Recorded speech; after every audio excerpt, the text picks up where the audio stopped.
ni saya nak tunjukkan cara nak tukar background email. Okay, buka browser, Google browser Chrome, tekan Gmail.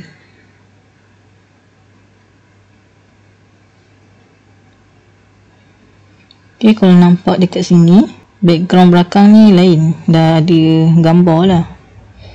Kalau kamu nak tukar macam ni, tekan setting.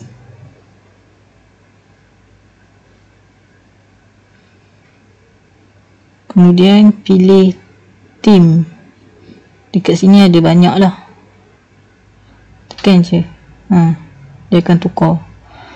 Ataupun kamu nak lain, tekan view all. Dan boleh pilih lah kat sini.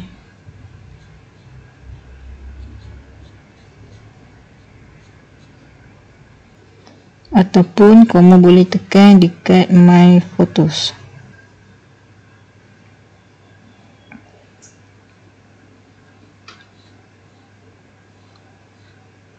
Okay, ini pun ada juga dekat sini, dekat feature, ataupun tekan dekat dekat photos.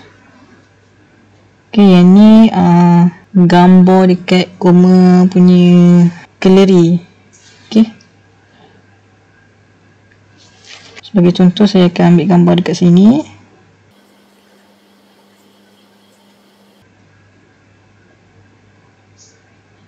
Okay, yang ini, kemudian tekan insert dan tekan save. Ini je, bye.